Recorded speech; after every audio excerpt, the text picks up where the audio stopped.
C'est la fin du feuilleton Aubameyang à Chelsea. Un accord de principe a été annoncé entre les Blues et le club catalan, le FC Barcelone, pour le transfert de l'attaquant gabonais. Chelsea touche enfin au but pour l'attaquant du FC Barcelone, Aubameyang. D'après les informations du journaliste Athletic, les deux formations se rapprochent d'un accord total pour le transfert du Gabonais sur ce mercato d'été. Selon la radio Copé, Chelsea avait fait une nouvelle offre au FC Barcelone pour tenter de s'attacher les services de Aubameyang. Cette dernière était d'une somme de 7,5 millions d'euros complétée par le transfert de Marco Alonso, une option qui n'intéressait pas le FC Barcelone, qui restait cependant concentré sur la venue d'un latéral gauche. Les nouvelles discussions portaient sur un deal de 13 millions d'euros et l'incorporation de Marco Alonso dans le deal. Mais quels sont les détails du transfert de Pierre-Emerick Aubameyang vers les Blues de Chelsea? Selon la Cadena Copé, Chelsea va payer une somme de 12 millions d'euros et va inclure dans ce dossier le latéral gauche espagnol. Il s'agit de Marco Alonso. Aubameyang doit voyager en direction de la City dans les prochaines heures. De son côté,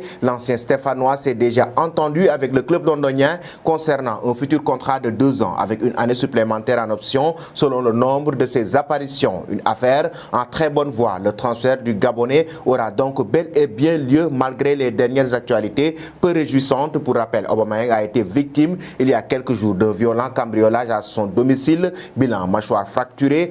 Après avoir reçu plusieurs coups de visage, il devait louper 4 à 5 semaines de compétition. Mais face à cette situation, avec l'agression de Aubameyang, Chelsea avait un peu refroidi ce dossier, c'est-à-dire ce transfert de l'attaquant gabonais vers l'effectif de Thomas Tuchel. Et justement, l'entraîneur allemand tient finalement son attaquant et le Barça aussi est soulagé. Le départ de son joueur, qui n'était pas vraiment prévu au début de l'été, va l'alléger. Sa masse salariale, c'est d'ailleurs la solution économique du club qui a contraint la direction à changer son fusil d'épaule. Dans le contrat signé en janvier, l'avant-centre devait toucher un salaire supérieur cette saison. Ça aurait fait beaucoup pour un joueur désormais cantonné à un rôle de remplaçant depuis la venue de Robert Lewandowski. Et puis rappelons qu'il est arrivé libre il y a 6 mois. La culbute est largement positive. Selon vous, chers amis, combien de buts Aubameyang a-t-il marqué la saison dernière avec le FC Barcelone?